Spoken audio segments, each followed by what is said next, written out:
अब यहाँ पे आते हो। अब क्वेश्चन नंबर 1 जो आता है यहाँ पे। अच्छा, आपको टाइम टेबल मिल चुका है, right?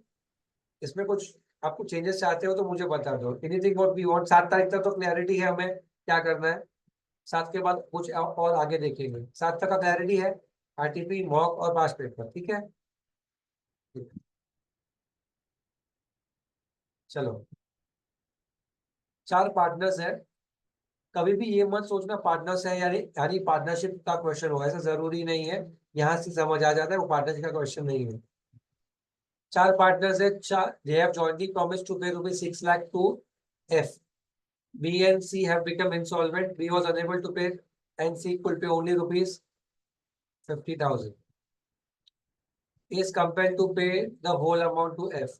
Decide to what extent can he recover the amount from D with reference to ICA 1872. आपको याद आया होगा यहाँ पे क्या हो रहा है। सी 4 पार्टनर्स है। 4 लोगों ने प्रॉमिस किया है एक को पे करने के लिए, और वो लोग में से अगर 2 इंसॉल्वेंट हो जाते हैं, बी वॉज अनेबल टू पे एंटायर अमाउंट। पहले तो आप ये समझो इस पूरे स्टोरी में पे करना कितना है। 6 लाख बराबर। लोग कितने हैं बच्चों? लोग कितने हैं? 4। तो हर एक इंसान को कितना पे करना पड़ सकता है नॉर्मली? सबको 1.5 लाख पे करना चाहिए। Do you agree? तो अभी मैं कह सकता हूँ A B, B B, C D और डी, चारों की लायबिलिटी कितनी है? 1.5 लाख। फिर ये कहता है कि बी और सी क्या हो चुके हैं? इंसॉल्वेंट। और बी कुछ पे ही नहीं कर पाता है, मतलब बी ने क्या पे किया? हेंगा। और सी कितना पे कर पाता है? सर 1.5 लाख में से सी पे कर पाता है 50,000। बोलो हाँ या ना? मतलब कितना पे नहीं कर पाता है? ये 1 लाख पे नहीं कर पाता है और ये 1.5 लाख पे नहीं कर पाता है, बराबर। दोनों मिला के कितने हो गए? कितने रिकवर नहीं हो पाए दोनों मिला के? 2.5 लाख रिकवर नहीं हो पाए। अब डी का कितना शेयर है? 1.5 लाख रुपए। अगर ये कहता है कि अगर ए ने पूरे 6 लाख रुपए दे दिए, अगर ए ने पूरे 6 लाख रुपए दे दिए, तो वो डी से कितना रिकवर कर सकता है? तो डी से वो उसके खुद के 1.5 लाख, और ये जो उन लोग के 2.5 लाख है उसमें से कितने पार्ट? डिवाइड बाई 2 यानी 1.25 लाख। यानी कितना रिकवर कर सकते हो आप डी से? 2,75,000। हेलो? हेलो? आंसर आना चाहिए यहाँ पे। देखो कितना आया? कितना आया आंसर? 2,75,000। हेलो? आपके नोट्स के अंदर ये वाला पार्ट देख रहा नहीं, मैंने लिखवाया था, इफ यू रिमेम्बर। ये हमने लिखा था। चेक करो फटाफट से, अगर आपको नोटबुक से चेक करना है तो आपके।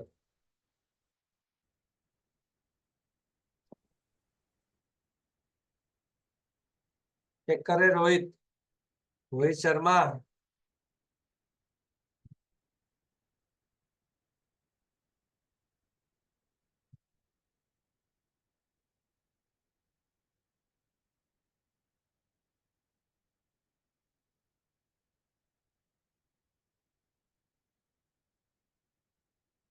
देख, तुम लोग देखो नोट्स में, मुझे मैं चाहता हूँ तुम्हारे नोट्स से देखो। देखो मैं आपको यहाँ पे दिखा रहा हूँ। ये देखो, in case of insolvency, in case of insolvency, the unpaid portion shall be compensated by remaining joint promises in which proportion? Equal. Equal किया कि नहीं किया? किया। यहाँ पे मैंने एक एग्जांपल दिया, यहाँ पे देखो ये वाला एग्जांपल, ये वाला एग्जांपल।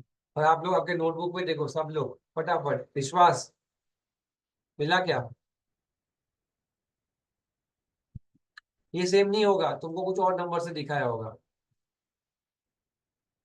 ये वाला पार्ट पढ़ने को बोल रहा हूँ, ये वाला। लेकिन मुझे तो आपको याद आया कि नहीं आया? जो क्वेश्चन नंबर ये याद आया कि नहीं आया? ये देवयानी नोटबुक में देख, नोटबुक में, नोटबुक में हैंड रिटन टेक्स्ट बुक है तेरे हाथ में, टेक्स्ट बुक। क्या है तेरा, सो गई है क्या दिमाग से तू?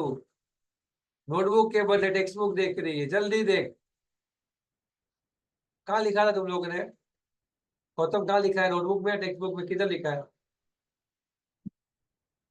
मिला तेरे को? मिला? तो किसी को बता ना, हेल्प करना किसी का, तेरे को पुण्य मिलेगा।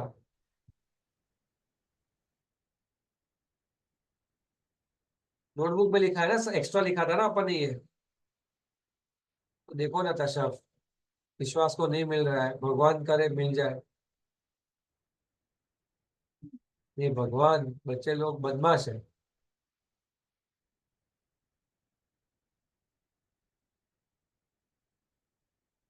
जिनके वीडियो ऑफ है, मैं आपको 5 मिनट में छोड़ दूंगा। फिर मैसेज मत करना बाकी बच्चों को। मिला? मिला क्या? रोहित तेरे को मिला? नहीं मिला? तो झूठ नहीं मिला, मत मिला। दिव्यानी को भी नहीं मिला? क्या करते हो तुम लोग?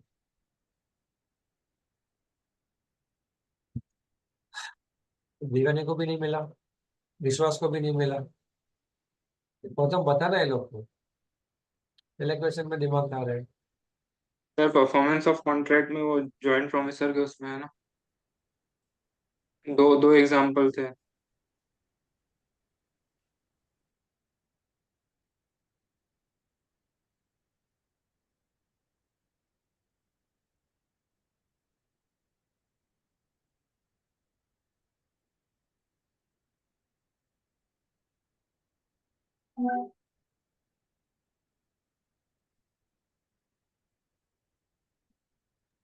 सर मिल गया।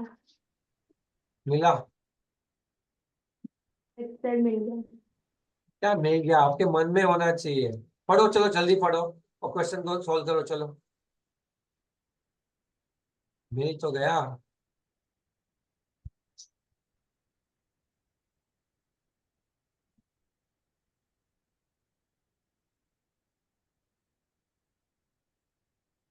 विश्वास को अभी तक नहीं मिला, विश्वास नहीं हो रहा मेरे को।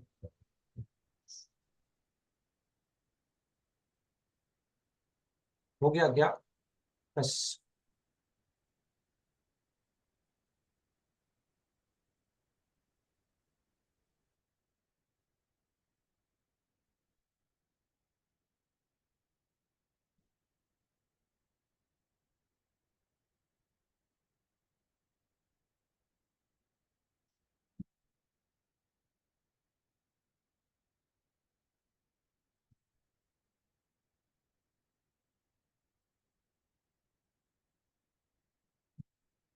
हो गया।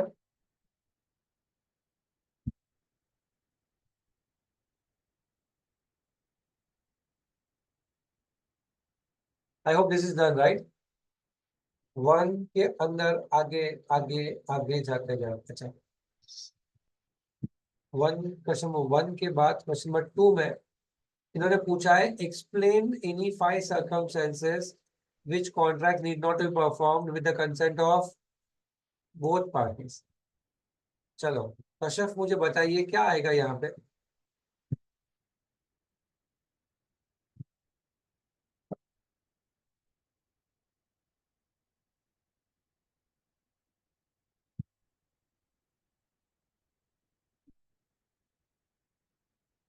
रोहित?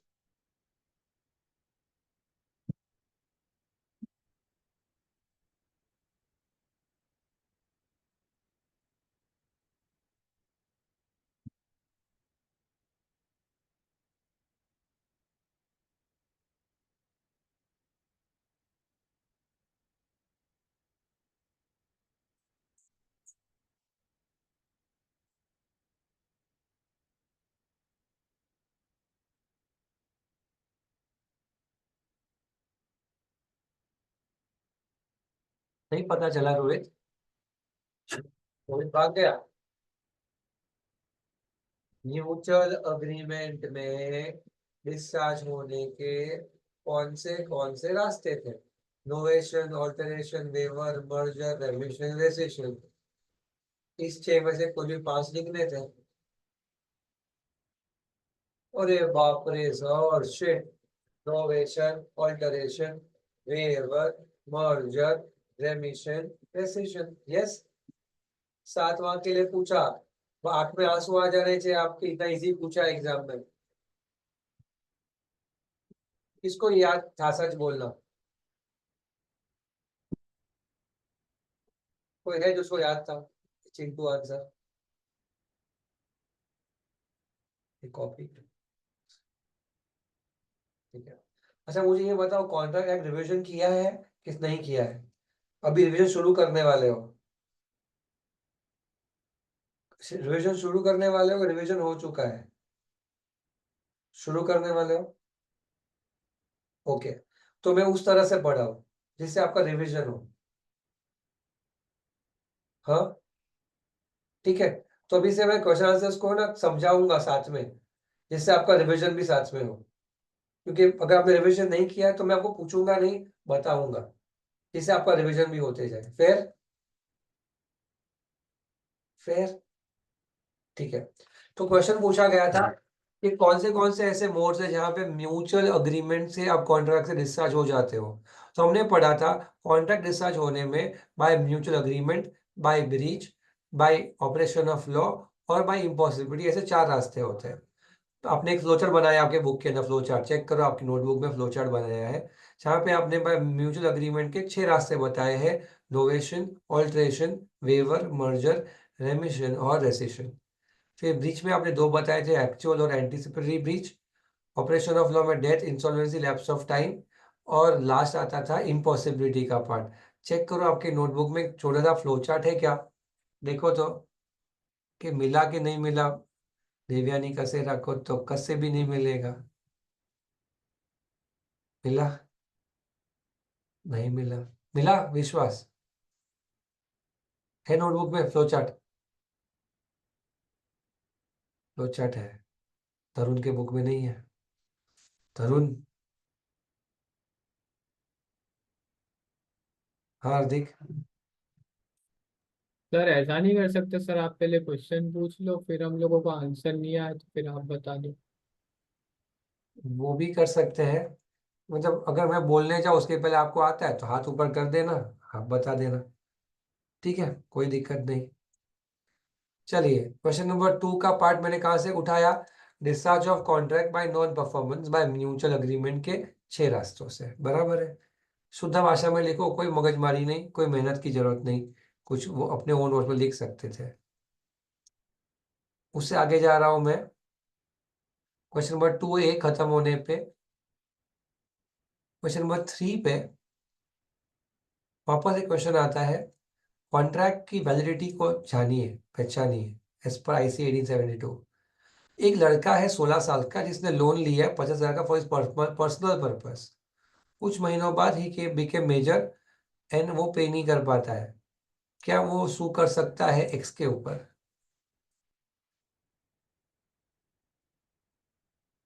अब आप इस चीज का आंसर देने की कोशिश करो तो आपको 2 चीज याद रखनी पड़ेगी। एक, आपने मोहरी बीबी और धर्मोदास घोष का केस देखा था, जहाँ पे आपने कहा था माइनर को लोन दिया है तो आप वापस ले सकते नहीं हो। दूसरा, वहां पे आपने देखा था रैटिफिकेशन, यानी बड़े होने के बाद क्या वो लायबल कंटिन्यू रहता है या नहीं रहता। तो हमने कहा था माइनर बड़ा होने पर भी माइनर पहले वाले कॉन्ट्रैक्ट के लायबल होता नहीं है। क्वेश्चन में क्या पूछा गया है रोहित? वैलिडिटी पूछा गया है। वैलिडिटी यानी वॉइड कॉन्ट्रैक्ट है या वैलिड अग्रीमेंट है या वॉइड अग्रीमेंट है। हम लिखेंगे अग्रीमेंट वॉइड है।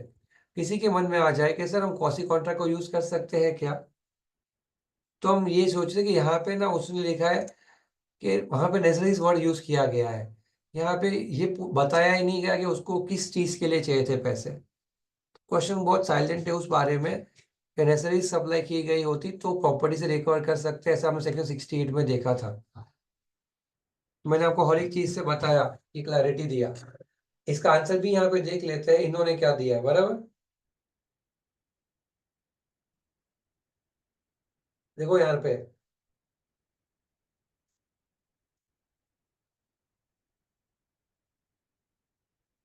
आइडेंटिफिकेशन का पॉइंट यूज किया।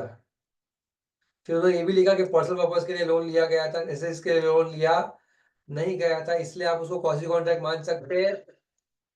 नहीं हो। हेलो, दोनों मेंशन किया गया है, एवरीवन। मैंने जो 3 पार्ट बताए, विश्वास, पहला अग्रीमेंट टू विद हमारे वर्ड है विनिशो, दूसरा रेटिफाई हो सकता नहीं है, और तीसरा अगर लेसेस अप्लाई किया गया होता तो हम रिकॉर्ड कर पाते, पर इस प्रश्न में लेसेस का बात किया गया नहीं है, इसलिए वो भी कवर नहीं हो पाता। क्या आपको जो मैंने बोला वो याद आया कि याद कराओ?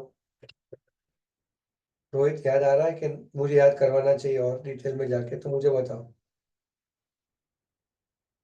आप कहाँ पे थे? कैपेसिटी कॉन्ट्रैक्ट में जा सकते हो और पॉइंट नंबर 1 एंड रेटिफिकेशन का पॉइंट वहां पे ऐड कर सकते हो। फिर आप कॉसी कॉन्ट्रैक्ट में जा सकते हो और कॉसी कॉन्ट्रैक्ट का 68 ऐड कर सकते हो कि एग्जाम में पूछा है। हेलो, बराबर।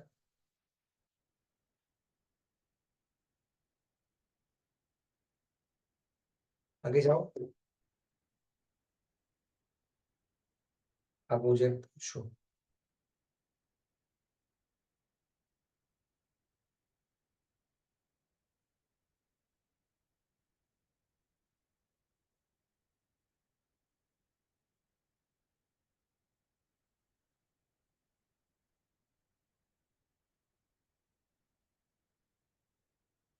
फिर उन्होंने पूछा है व्हाट इज कॉसी कॉन्ट्रैक्ट, उसके 3 फीचर्स बताइए। Quasi contract is a contract similar, आपके इंट्रोडक्शन ऑफ कॉसी कॉन्ट्रैक्ट में चीज है।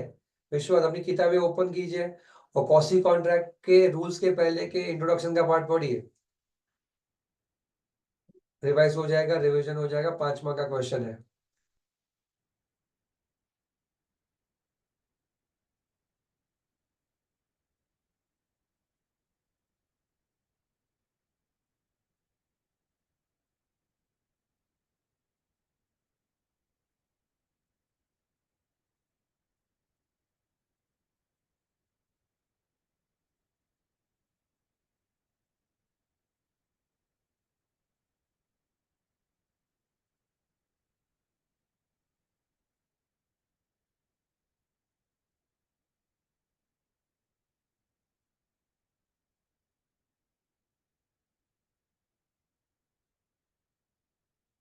आई होप आपने पढ़ा होगा थियोरी क्वेश्चन के रेफरेंस में, तो अच्छे से क्लियर हुआ होगा।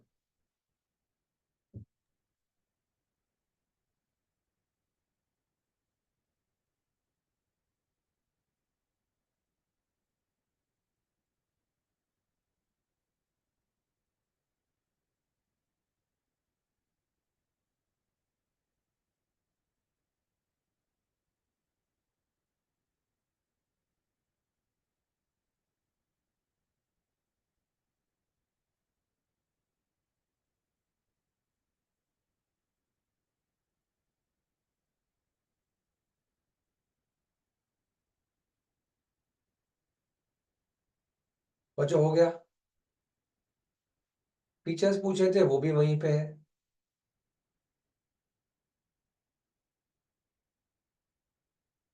लास्ट क्वेश्चन होगा मेरे हिसाब से, उसमें कॉन्ट्रैक्ट है कि नहीं देखते। हो गया, कॉन्ट्रैक्ट फिनिश हो चुका है। तो आप कॉन्ट्रैक्ट की बात करो, यहाँ पे क्वेश्चन नंबर 1A 4 मार्क। फिर हम क्वेश्चन नंबर 1 के बाद क्वेश्चन नंबर 2 में आए, जहाँ पे 7 मार्क का था। 4 और 7 11 मार्क। फिर हम और आगे गए, क्वेश्चन नंबर 3 पे आए, तो 3 में उन्होंने पूछा 6 मार्क का, यानी 17 मार्क। 17 के मैंने एक और क्वेश्चन मिस किया है यहाँ पे, ये वाला देख ले। J contract to take cargo in cargo for K at a foreign port. Chase government afterward declare war against the country in which port is situation and therefore the contract could not be fulfilled. K wants to file suit against J. इसको हम क्या कहेंगे? War होने से contract already हो चुका है, उसके बाद वॉर डिक्लेयर हुआ, तो उसको हम क्या कहेंगे? वॉइड कॉन्ट्रैक्ट या वॉइड अग्रीमेंट? वॉइड कॉन्ट्रैक्ट, क्योंकि ये कब हुआ? वॉर, कॉन्ट्रैक्ट होने के बाद वॉर हुआ है, तो वो वॉइड कॉन्ट्रैक्ट बनेगा। बोलो हाँ या ना? सब्सिक्वेंट इम्पॉसिबिलिटी, कॉन्ट्रैक्ट होने के बाद की, ये आपका 6 मार्क यानी 17 मार्क का हुआ। 17, और ये 17, 17, 17, 17, और ये आपके कितने मार्क? कितने मार्क थे ये? 5 मार्क।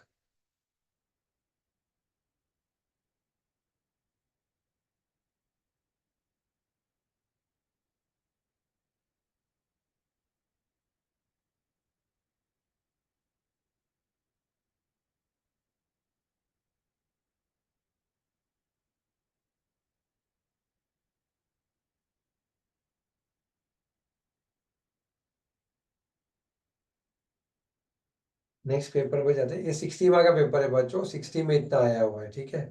ये 22 मार्क का कवरेज है, 30% का, तो 1/3 30% कवरेज इन 60 मार्क पेपर। अभी अपना अगला पेपर लेते हैं हम लोग। सर हाँ, सर जो माइनर माइनर ने लोन लिया था उसमें प्रोविजन कौन सा लगेगा फिर, जब कौशी भी नहीं लगेगा वो भी नहीं लगेगा तो फिर? देखो प्रोविजन तो तेरा माइनर वाला चैप्टर जो है ना, कैपेसिटी टू कॉन्ट्रैक्ट, वो वाला प्रोविजन लगेगा वहां पे, कि माइनर के अग्रीमेंट वर्ड अग्रीमेंट होते हैं। वहीं पे रेटिफिकेशन का पॉइंट सीखा हमने, वहीं पे हमने मौलवी धर्मोदास घोष का केस स्टडी यूज किया था।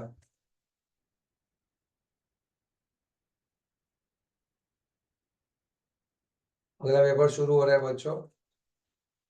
अगला पेपर आपके स्क्रीन पे, इसलिए ना मैंने पेपर थोड़े कम, दो दो पेपर लेता हूँ, आपको रिवीजन के लिए भी मौका लगेगा और मजा आएगा पढ़ने पे। अब यहाँ पे ना रोहित, सेकंड पेपर ले रहा हूँ मैं। Sheena was a classical dancer. आप लोग क्या करो पता है रोहित, आप परफॉर्मेंस ऑफ कॉन्ट्रैक्ट ओपन कीजिए वापस। मैंने ओपन किया रोहित, और यहाँ पे है ना, ठीक ये वाला एग्जाम्पल देख, वो शीना बोला, मैंने तो ऑलरेडी एक सिंगर रखी है बाजू में, दिख रही है। ये वाला जो एग्जाम्पल था ना मेरा रोहित, ये वाला देखो आपके बुक में भी होगा, उन्होंने वो पूछा है यहाँ पे। Before you read this question, आप वो वाला पार्ट पढ़िए आपके बुक से। ये क्वेश्चन आपके सामने रखिए, क्या पढ़िए। आई होप आपको पता है आपको क्या पढ़ना है। यस गौतम, क्या पढ़ना है पता है? तरुण पता है क्या पढ़ना है? ये भगवान को पता नहीं है तरुण को। ये देख तेरे तो टेक्स्ट बुक में देख, ये है एग्जाम्पल।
और जो पढ़ रहे हो ना आप लोग,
बच्चों पढ़ा,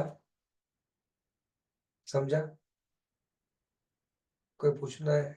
देखो, since you have not studied it, मैं आपको कुछ मौका दे रहा हूँ आप टेक्स्ट बुक से देख के उसको वेरीफाई करने का। हेलो, कॉन्ट्रैक्ट वॉइडेबल बनता है, चाहे तो कैंसिल कर सकता है, चाहे तो कंटिन्यू रख सकता है, और डैमेजेस देने का उसको हक है। At that zone answer is yes. इतना पूछा गया था यहाँ पे। हेलो, क्वेश्चन एग्जाम में आया कितने मार्क का? 4 मार्क का। क्वेश्चन नंबर 1 पूरा होता है। क्वेश्चन नंबर 2 पे जाओ। 2 पे क्वेश्चन नंबर 2 जो है उसका पहला क्वेश्चन आता है 7 मार्क का।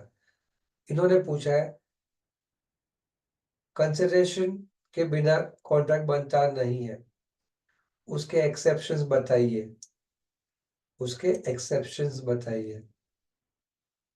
बोला हाँ, एक्सेप्शंस कौन से हैं? अरे पढ़िए, कॉन्ट्रैक्ट का कंसिडरेशन चैप्टर ओपन कीजिए टेक्स्ट बुक में, उसके एक्सेप्शंस देखिए। Agreement on account of natural love and affection, agreement on account of past voluntary service, agreement by way of gift, return, देखो देखो देखो, गिफ्ट, बिलमेंट, रेमिशन, एजेंसी, ये सब आता है वहां पे एक्सेप्शंस में। याद करो एक्सेप्शंस।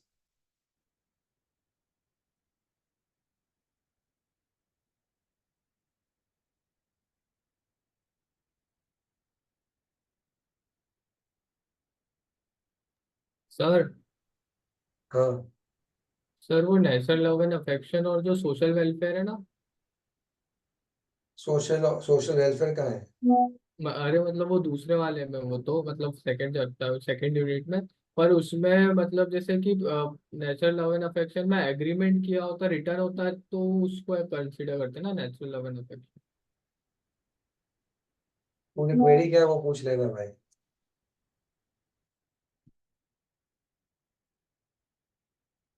क्वेरी पूछ लेना। तू ये जानना चाहता है कि सोशल अग्रीमेंट और लीगल में क्या फर्क है, ऐसा कुछ? हाँ, हाँ सर, बेलफर वर्सेस बेलफर वाला। देख इसमें कैसा है ना, रिटर्न एग्रीमेंट तो ठीक है, लेकिन रिटर्न था, रजिस्टर्ड था, इसीलिए उसका इंटेंट लीगल हो गया। कौन से एक्सेप्शन के अंदर? agreement on account of natural love and affection made between the parties who are having relationships to each other on account of natural love and affection to each other, right? Written as well as dash registered। तो ये क्या कहना चाह रहा है हार्दिक, जब आप कोई चीज को रजिस्टर करोगे, जो चीज राइटिंग में होगी, जो रजिस्टर्ड होगी, जो पार्टीज जो रिलेशन उसके बीच में होगी, तो उसको हम क्या मान लेंगे हार्दिक? उसका इंटेंट लीगल मान लेंगे। क्या मान लेंगे? Intent legal. तो आप वो कहना चाह रहे हैं जैसे ये चीज होगी तो हम उसका इंटेंट सोशल से लीगल मान लेंगे, इसीलिए कॉन्ट्रैक्ट बन जाएगी। नॉर्मली बननी नहीं चाहिए थी, फिर भी ये कहानी है इसकी। समझा? नेक्स्ट, ये समझा? थियरी समझा? 5 मार्क। चलो सर, अच्छा काम। 5 मार्क से आप पढ़ने बैठोगे ना, आपको आइडिया आ जाएगा कि क्या क्या पेपर में आ रहा है। समझ आ रही है बात? फिर इसे नीचे उतरे,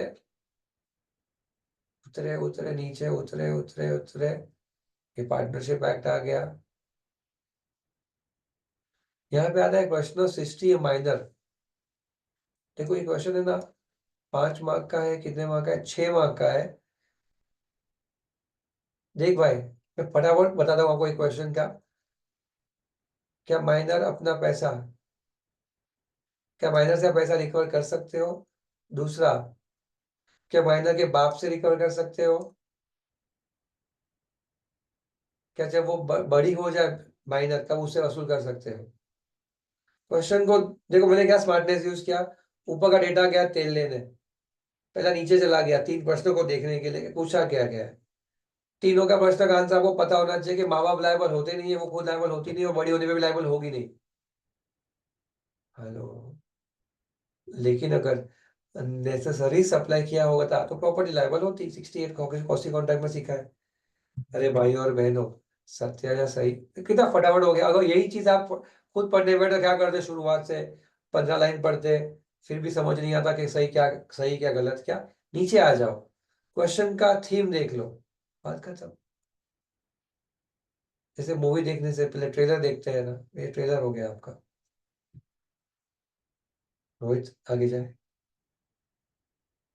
बच्चों वीडियो ऑन रखो प्लीज प्लीज, नहीं तो मुझे बोर होता है पढ़ाते पढ़ाते। ये तो रोहित और अपना गौतम है जो, और विश्वास, ये तीन कंसिस्टेंट है, और चौथी देवयानी।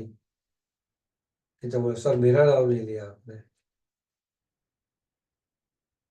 क्वेश्चन नंबर 5 में sales of goods act, doctrine of अल्ट्रावायलेंस।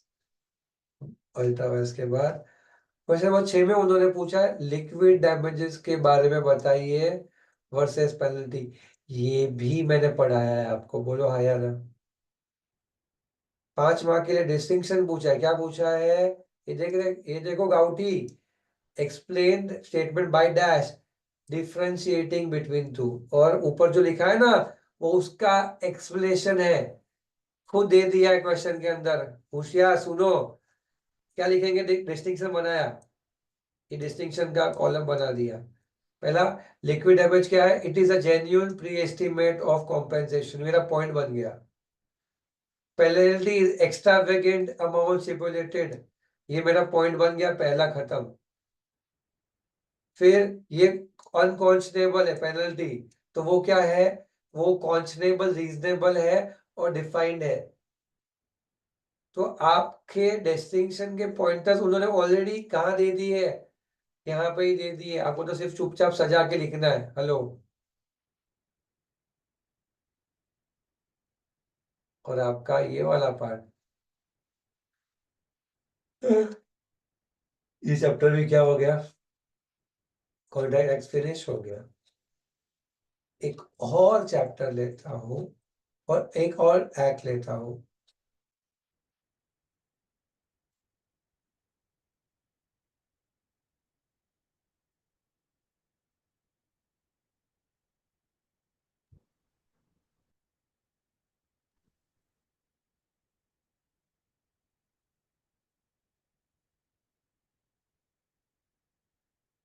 चलो,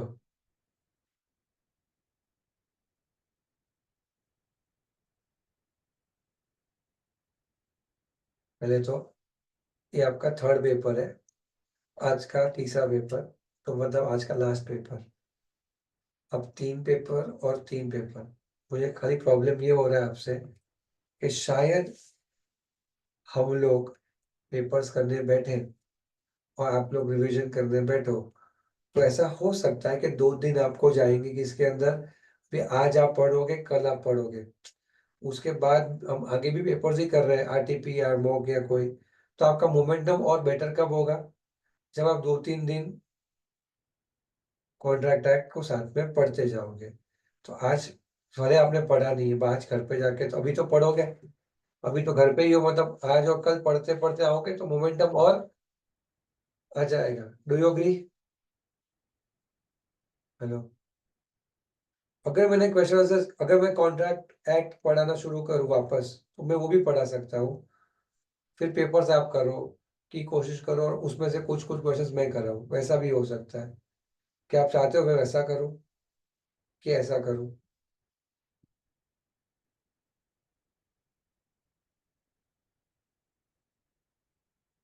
ऐसा कि वैसा, अभी जैसा करो वैसा ही।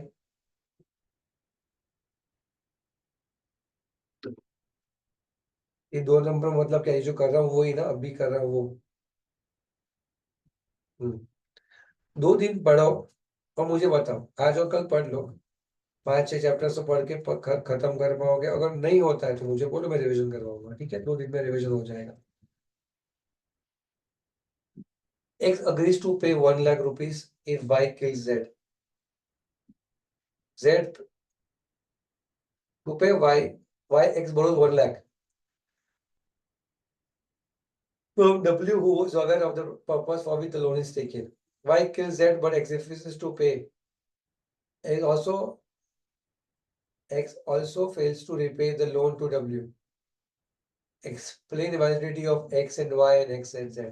सर, ए कॉन्ट्रैक्ट का पर्पस इलीगल है, अनलॉफुल है, प्रोहिबिटेड बाय लॉ है, तो बात यहाँ पे आप कोलैटरल भी वॉइड हो जाएगा, इसका कोलेटरल भी क्या हो जाएगा? वो तो लोन लेने, जो जिससे लोन लिया उसको भी पैसा नहीं मिल सकता। अगर पार्टी लोन नहीं दे, लोन का पैसा वापस नहीं करता है, तो वो केस नहीं कर पाएगा। क्यों? क्या मुंह दिखाएगा कि मैंने खून करने के लिए लोन दिया था? नहीं कह सकता। वो अवेयर था इसलिए वो मजबूर है। अगर वो अवेयर नहीं होता, अनजाने में दिया होता लोन का, तो वो लायबल, तो वो पैसा रिकवर कर पाता। अजय, यस। क्या बात समझ आई? Area easy answer for 4 marks in the paper. Question number 1 finish होने पे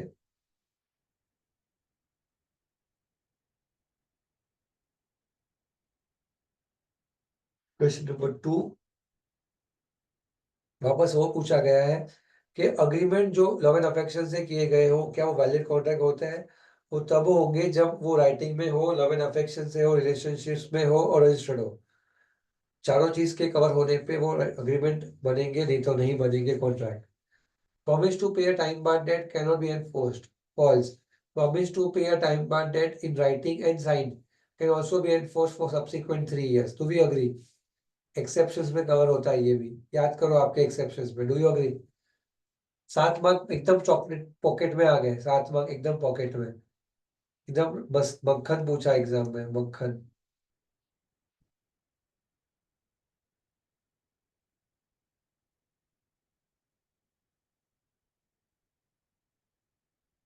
इसकी उम्र 21 साल है, वाई की। उसने अपना मेंटल बैलेंस खो दिया है after death of his parents in an accident. He was left with his grandmother, aged 85 years, incapable of walking and dependent upon him.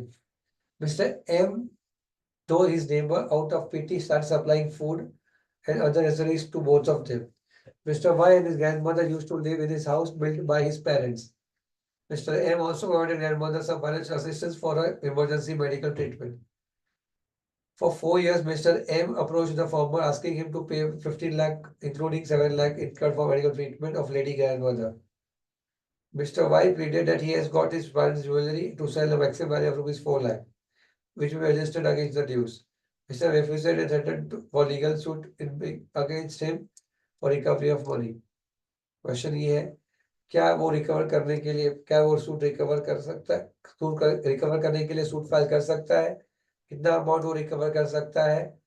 और क्या state the provisions of the above also act also apply to medical treatment given to the grandmother? अब ये पूरी story जो है गौतम, ध्यान से सुनते जाना। माँ बाप मर जाते हैं, ये इंसान की उम्र 21 साल है, तो वो माइनर नहीं रहा, वो अनसाउंड है, बराबर। अनसाउंड के क्या हो सकते हैं? डिपेंडेंट्स हो सकते हैं, हाँ या ना? डिपेंडेंट्स ऑफ अनसाउंड बोलते हैं उसको। तो हमने वो भी लिखा है हमारे नोट्स में, देख, माइनर, अनसाउंड और इस डिपेंडेंट्स, वो शब्द भी लिखा हुआ है। Do you agree?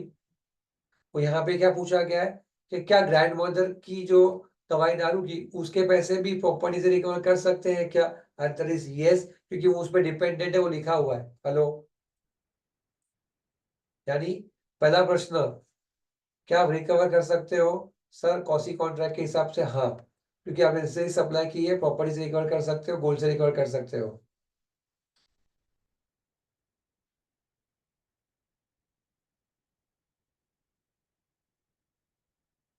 खत्म हो गया क्वेश्चन। कोई डाउट है तो पूछो, क्लियर है? क्वेश्चन नंबर 4 पे कुछ आंसर कॉन्ट्रैक्ट एक्ट नहीं आता है। क्वेश्चन नंबर 5 पे आता है क्या?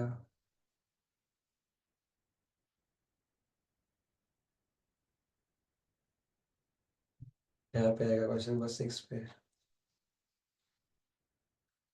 नोवेशन ऑल्टरेशन का डिफरेंस बताओ। बहुत सुपर आंसर है। नोवेशन में हम कॉन्ट्रैक्ट को सब्स्टिट्यूट करते हैं, ऑल्टरेशन में हम सब्स्टिट्यूट नहीं करते हैं, एग्जिस्टिंग कॉन्ट्रैक्ट के कुछ टर्म्स को चेंज करते हैं। नोवेशन में पार्टीज चेंज हो सकती है, ऑल्टरेशन में पार्टीज चेंज नहीं हो सकती है। नोवेशन और ऑल्टरेशन के अंदर हम एक एग्जांपल ऐड कर सकते हैं। नोवेशन के अंदर हम कह सकते हैं changing the entire new thing into contract. Alteration के अंदर टी शर्ट का चेंज कलर किया या साइज चेंज किया, उसे हम ऑल्टरेशन का नाम दे देंगे। Do you agree with this? इतना करने पे हमारे 3 पेपर क्या हो चुके? हंसते खेलते कूदते समाप्त हो चुके। अगर आप कॉन्ट्रैक्ट एक्ट के पहले 4-5 चैप्टर्स पढ़ते हो और अगर आपको चाहिए कि मैं आपको डाउट सॉल्व करने आऊँ, तो विश्वास से रहा, आप विश्वास रखो, आप 10 बजे बोलो, 11 बजे बोलो, डाल देना हूँ टाइम 11 बजे, बराबर है? 11 से 11:30 all doubt solving of today जो तुम पढ़ते हो वो, या 10:30 अगर आप सो जाते हो 11 बजे तो क्या बोलो, बोलो 10:30 11 क्या बोलो? पत्नी सर इतने बजे भी बोल दो सर, अभी तो लेट ही सो रहा है। तो आप मुझे 10:30 तक, 10:30 आज के दिन के लिए 11, बाकी 10:30, ठीक है? आप 11 बजे आओ, आना जरूर, कुछ भी डाउट है ना तो आना, तो क्या होता है इज्जत रखते हैं टीचर को कि भाई बच्चा आया, इज्जत निकालना मत मेरा। तो आप 11 बजे आओ, डाउट नहीं है सर तो अपन गुड नाइट बोल देंगे एक दूसरे को, बराबर? लेकिन आना जरूर, ठीक है? बराबर? आपके गांव की आवाज देना, भूत वाली आवाज। Rohit, sir yes, sir sales of goods act का है। पूछ, कभी भी पूछ सकता है। सर ये सेकेंड यूनिट में है ना, क्रेडिटर एंटर, सर इसके एक्सेप्शन में ये गुड परचेस अंडर पेटेंट और ब्रांड नेम कैसे आएगा? पेटेंट और ब्रांड नेम ऐसे आएगा कि अगर विश्वास कसेरा की मोबाइल शॉप है, मैंने सैमसंग फ्लिप 4 फोन लिया और अगर वो ठीक से नहीं चला तो मैं किसके पास जाऊंगा? विश्वास के पास या सैमसंग के पास?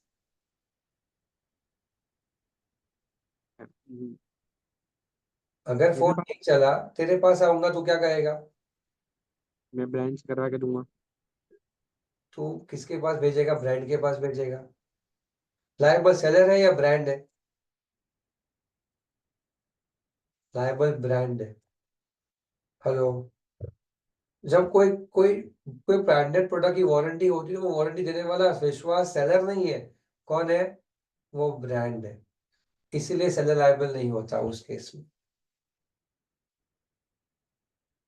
एक्सेप्शन में तू जो पढ़ रहा है उसमें सेलर लायबल नहीं होने वाला है, क्योंकि उसके लिए ब्रांड लायबल होता है, सेलर लायबल नहीं होता।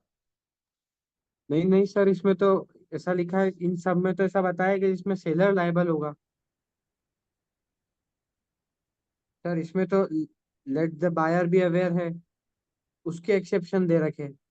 तो उसमें तो सर अगर वो किसी ब्रांड को देख के या पेटेंट को देख के परचेस करता है तो सर वो तो फिर बायर की गलती हुई ना। हाँ, तू गलती समझ रहा है, अभी भी तू गलत समझ रहा है। तुम लोग कंडीशन वारंटी के अंदर कंडीशंस में जब आप जाओगे क्या पढ़ोगे? इम्प्लाइड कंडीशंस आप पढ़ोगे। इम्प्लाइड कंडीशंस में वहां पे एक्सेप्शन में लिखा हुआ है sale made under a brand name और अ ट्रेडमार्क। तो नॉर्मली सेलर लायबल होता है जब तुमने, तू देख सुन मेरी बात, तूने सिर्फ ये समझा है वहां पे बायर लायबल नहीं होगा। तू जो पढ़ रहा है उसमें क्या होगा? बायर लायबल नहीं होगा। उसका मतलब ये नहीं कि सेलर लायबल हो रहा है। इसमें यहाँ पे मेरे ये वाले एग्जांपल में सेलर के बदले कौन लायबल हो रहा है? ओरिजिनल सेलर, वो सैमसंग। तो सेलर के दो प्रकार हो गए, एक विश्वास का सर जिसके थ्रू मैंने खरीदा, और एक ब्रांड जिसका माल खरीदा है। कल मुझे कोई पूछे कि फोन किससे लिया? विश्वास से लिया। कोई मुझे किससे? सैमसंग का लिया। तो Samsung is also seller, hello, in that case. लेकिन वो ब्रांड लीगली उसको क्या बोला जाएगा? ब्रांड माना जाएगा। इसलिए सेलर लायबल, विश्वास लायबल नहीं है वो वारंटी के लिए, वो तो वो ब्रांड लायबल है उस वारंटी की। और कोई डाउट? सर बेलमेंट में नेसेसरी एक्सपेंस का वो उसका एक बार चार्ट वापस बनवा दो। बिलमेंट के एक्सपेंसेस के लिए हम ऐसा समझो कि ग्रेट्युटियस बिलमेंट एंड नॉन ग्रेट्युटियस बिलमेंट, बराबर है? अगर बिलमेंट ग्रेट्युटियस है यानी आपने कोई कोई पैसे ही नहीं दिए, तो ये समझ के चलो गौतम कि जो बंदा बेनिफिट एंजॉय करेगा वो खर्चा बेयर करेगा। पहला पार्ट क्या याद रखेगा? Person enjoying the benefit will bear the cost. क्या word? Person enjoying the benefit. Benefit कौन ले रहा है? बिल्डर भी हो सकता है, बिली भी हो सकता है। नंबर दो, अगर कोई नुकसान हुआ है तो जो इंसान की वजह से नुकसान हुआ है विल बेयर द कॉस्ट। तो अपन दो शब्द को समझ लो, नुकसान और एंजॉइंग बेनिफिट। अगर नुकसान हुआ ही नहीं तो जिसने मजे किए वो भुगतेगा, और भुगता नुकसान मजे नहीं किए लेकिन तोड़ फोड़ दिया तो जिसने तोड़ा फोड़ा वो भुगतेगा। बात खत्म।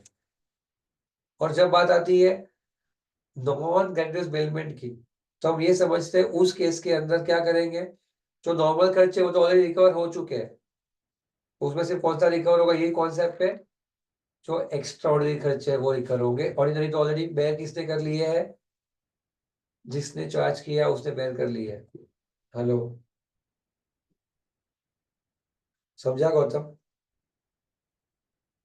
और बताओ, जब आप, सर कंप्लीट हाँ पूछो, डॉक्ट्रिन ऑफ अल्ट्रा वायरस का क्या पूछो। डॉक्ट्रिन उसको एक्सप्लेन कर दीजिए एक बार।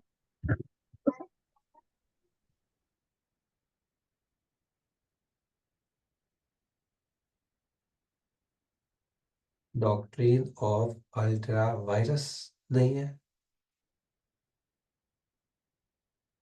डॉक्ट्रिन ऑफ अल्ट्रा वायरस है।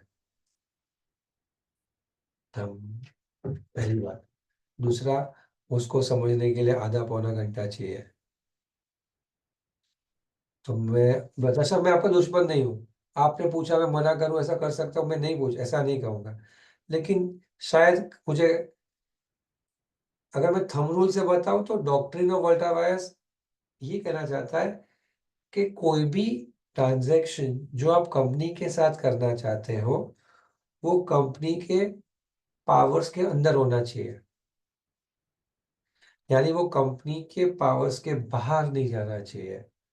अल्ट्रा वायरस यानी पावर्स के बाहर, और इंट्रा वायरस यानी पावर के अंदर। कंपनी लायबल तब होगी जब वो उसके पावर्स के अंदर है, और कंपनी लायबल नहीं होगी जब वो उसके पावर्स के बाहर। ये इसका मीनिंग हुआ, ये इसका मीनिंग हुआ डॉक्ट्रिन ऑफ अल्ट्रा वायरस का। पर मीनिंग के बाद केस स्टडी आए, देखो मैं आपको ये दिखाता हूँ, अगर मैं दिखा सकूँ तो। क्या ये मेमोरेंडम, एक मिनट चालू रख लो।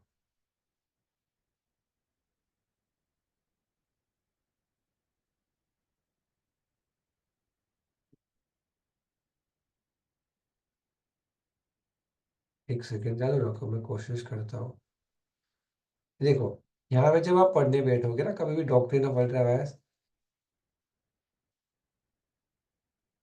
ये तो भाई मेरा ड्रीम प्रोजेक्ट हो जाता है।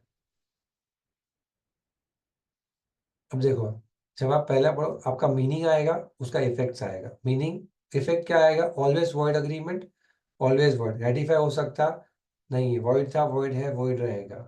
फिर आता है केस स्टडी, बाजू में ट्रेन बनाई तुम्हारे लिए, Ashbury wage and Riche, hello versus Riche, ये केस स्टडी पढ़ना है। ये केस स्टडी खत्म होने के बाद ये इसके इफेक्ट्स आ जाते हैं, और इफेक्ट्स पूरे होने पे ये डॉक्ट्रिन पूरा होता है, शुद्ध शुद्ध डॉक्ट्रिन। हेलो, अगर आपको ये पढ़ना है बेटा, मैं 100% पढ़ाऊंगा, ये 100% पढ़ाऊंगा, लेकिन ये पढ़ने के लिए हमें आधा घंटा एक्स्ट्रा बैठना पड़ेगा आज और कल। कल अगर सबको ये पढ़ना हो तो बहुत अच्छी बात है, नहीं तो हम अलग दशफ को इस चीज को पढ़ा देंगे, ठीक है। और बताओ, और क्या? सर सर गारंटी में nature and extent of sureties liability section 128 जो है उसमें थर्ड पॉइंट नहीं समझ में आ रहा बुक का। बोल देना, मुझे ओपन नहीं करना पड़े, मैं कितनी बुक ओपन करूँ, रीड कर सर ले। इसमें इसमें ऐसा लिखा है where a debtor can not be held liable on account of any defect in the document the liability of the surety also ceases. Hmm, बस तो क्लियर है ना, title defect in the title of the document. तो normally जब हम कोई document बनाते हैं, डॉक्यूमेंट यानी गारंटी बना है तो लोन, नॉर्मली प्रैक्टिकल वे में क्या होता है, गारंटर होता है तो लोन डॉक्यूमेंट बनता होगा, बैंक लोन है, गारंटर है, और उसके अंदर कोई चीज में खामी है यानी डिफेक्ट है। विच डिफेक्ट यानी आपने कोई चीज को ठीक से लिखा नहीं है, अमाउंट को, परसेंटेज को, क्वांटम को। तो वो क्या अगर लिखा है कि गौतम इज अ गारंटर लेकिन अमाउंट मेंशन नहीं है, लेकिन परसेंटेज का रेशियो मेंशन नहीं है, या फिर कब तक लायबिलिटी, ये क्लैरिटी नहीं है, तो वो वेग अग्रीमेंट बन जाएगा। कौन सा अग्रीमेंट बन जाएगा? वेग अग्रीमेंट बन जाएगा। तो ऐसा कोई डिफेक्ट जिस वजह से आपका अग्रीमेंट में गारंटर का क्वांटिटी, लिमिट, अमाउंट कुछ बताया ना गया हो, या ऐसा कुछ मिस हो चुका हो गौतम, तो उस डॉक्यूमेंट के डिफेक्ट में हम उसको क्या मानेंगे? उसकी लायबिलिटी जीरो मान लेंगे, क्योंकि वो डॉक्यूमेंट लायबिलिटी क्रिएट नहीं कर पा रहा है। ऐसा होता है, बहुत बार ऐसा होता है कि डॉक्यूमेंट में साइन नहीं है, डॉक्यूमेंट के अंदर उसका रेफरेंस ठीक से नहीं दिया है, गारंटर की लायबिलिटी कौन से लेवल पे कितनी है वो बताई नहीं गई है, खत्म।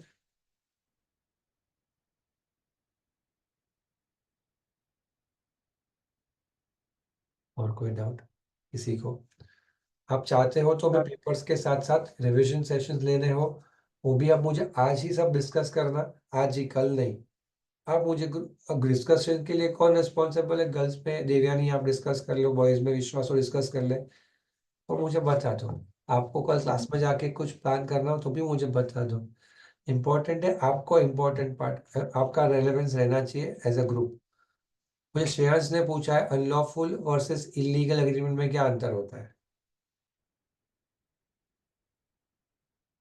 अनलॉफुल और इलीगल में कितना अंतर होता है अगर मैं समझाने बैठूं, तो आप ये समझ लो, हुक्का पीना अनलॉफुल है, चरस गांजा लेना इलीगल है। दोनों दोनों गलत तो है ही, पर जिस गलत में सजा हो वो इलीगल हो जाता है। हेलो। अनलॉफुल में क्रिमिनलिटी कवर नहीं होती, प्रोहिबिशन कवर नहीं होता, इलीगल में कवर होता है। समझा?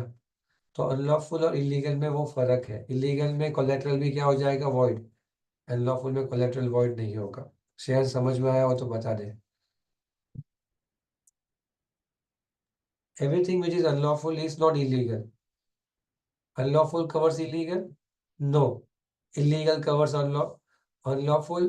देखो, हर चीज जो इलीगल है वो अनलॉफुल हुई, हर चीज जो अनलॉफुल है वो इलीगल नहीं हुई। बराबर? सर हाँ। सर ये मर्चेंटेबल क्वालिटी मतलब? मर्चेंटेबल नहीं होता, मर्केंटेबल होता है। मर्केंटेबल क्वालिटी यानी क्वालिटी जो जिस चीज के लिए खरीदा हो उसका उपयोग होना। खाना है तो खाने के लिए, कपड़ा है तो पहनने के लिए, बेचना है तो बेचने के लिए, मैन्युफैक्चर है तो मैन्युफैक्चरिंग के लिए। मर्केंटेबल क्वालिटी यानी उस चीज का जो सबसे बेस्ट उपयोग है, रीसेल, रिप्रोडक्शन, जो भी हो, उस लायक है कि नहीं, उसे हम क्या कहते हैं? मर्केंटेबल क्वालिटी। मार्केट में बिकने वाली क्वालिटी, मार्केट में रीसेल होने वाली क्वालिटी, उसे मर्केंटेबल क्वालिटी कहते हैं।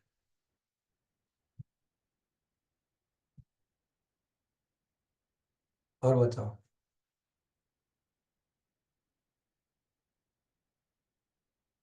बताओ बताओ।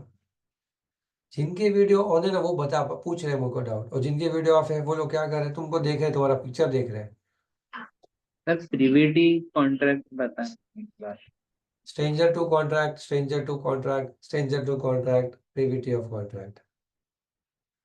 याद आया? पार्टी टू कॉन्ट्रैक्ट यानी वो जो कॉन्ट्रैक्ट में डायरेक्टली इन्वॉल्व है। दूसरा पार्टी टू कॉन्ट्रैक्ट यानी वो जो कॉन्ट्रैक्ट के अंदर शायद ऐसा भी हो सकता है वो खुद क्या नहीं दे रहा है, वो खुद कंसिडरेशन नहीं दे रहा है, तो वो पार्टी टू कॉन्ट्रैक्ट हो सकता है। प्रिविटी ऑफ कॉन्ट्रैक्ट में स्ट्रेंजर टू कॉन्ट्रैक्ट यानी वो जो कॉन्ट्रैक्ट में इन्वॉल्व ही नहीं है, जैसे भिखारी स्ट्रेंजर टू कॉन्ट्रैक्ट है और स्ट्रेंजर टू कंसिडरेशन भी है। जैसे आप, मैंने आपको इनवाइट किया है पार्टी पे, तो आप पार्टी टू कंसिडरेशन नहीं हो, स्ट्रेंजर टू कंसिडरेशन, लेकिन आप फिर भी क्या हो? पार्टी टू कॉन्ट्रैक्ट हो। हर इंसान जो पैसा निकाले वही पार्टी टू कॉन्ट्रैक्ट हो, जरूरी नहीं है। लेकिन अगर आपको आपका दोस्त पार्टी दे रहा है, आपको इनवाइट किया गया, तो फिर भी आप क्या बन जाओगे? Party to contract. जिसको इनवाइट नहीं किया वो क्या बनेगा? Stranger to contract. समझी गया कि नहीं? समझी गया। बोलो नेक्स्ट।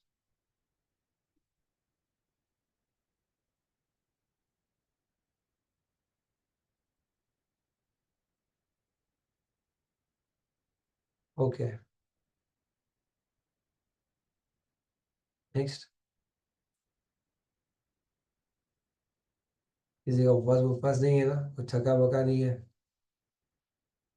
वेरी गुड, उपवास अगले साल कर लेना।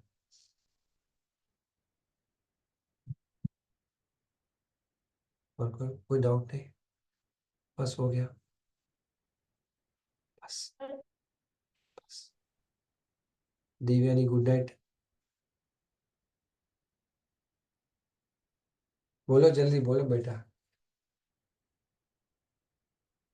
सर आप डाउट सेशन अभी 11 बजे दे रहे हो, कल मॉर्निंग में ले लेते तो ज्यादा बेटर रहता। सर हम पूरा ओवरऑल पढ़ लेते हैं। सुबह को तुम लिप्स में चले जाते हो, मैं क्या डाउट्स, आशीष सर सॉल्व करेंगे डाउट्स फिर। हम्म। हाँ बोल रहा हार्दिक। सर कल टेस्ट भी है तो कल तो लेट हो जाएगा फिर दिन में तो। देवयानी दिन में तो लेट हो जाएगा, पटनी जी का कहना है।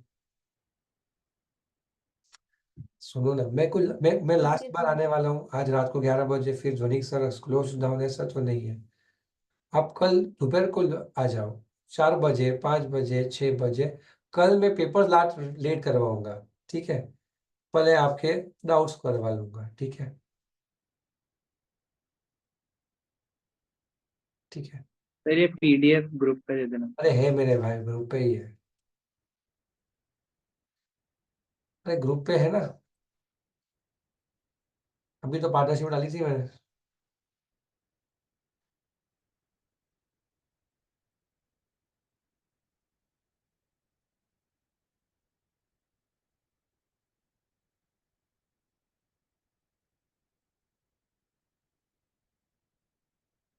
चलो સાંભળો છો બધા? कोई ने कहीं पण तुमको कुछ लगता है ना, तुम्हारा कैचअप अगर नहीं हो पा रहा है ना, कॉन्टैक्ट याद नहीं आ रहा है, वर्स्ट केस में ऐसा कुछ होता है, पैनिक बटन प्रेस कि कैचअप नहीं हो रहा है, तो हम लोग क्या करेंगे, 2 पार्ट में डिवाइड करेंगे कॉन्टैक्ट को, और मैराथन सेशन ले लेंगे। क्या ले लेंगे? मैराथन रिकॉर्डिंग ले लेंगे, कुछ 9 से 12, 9 से 1 ऐसा कुछ ले लेंगे, और फिर खत्म कर देंगे। ठीक है? जरूरत लगेगा तो बोलना, जहाँ नहीं लग रहा है वो भी बोलना कि समय आपका बचेगा, और जहाँ लग रहा है कि सर यहाँ पे गड़बड़ हो सकती है, वो लिख के रखना, तो वो सब मैं कवर कर लूँगा। ठीक है? तो अब सर आज रात को रहेगा कि नहीं? मैं तो आऊँगा 11 बजे 100%। ठीक है, मेरे आईडी से आऊँगा, और घर पे होगा मैं, 11 बजे आऊँगा। आप लोग आपके डाउट्स मुझे 100 बार पूछ सकते हो। ठीक है? रात को आना, नाश्ता पानी लेके आना, बैठेंगे आराम से। जय श्री राम, जय जिनेन्द्र, जय श्री कृष्ण। ठीक है सर। क्या हुआ अशफ? कुछ नहीं।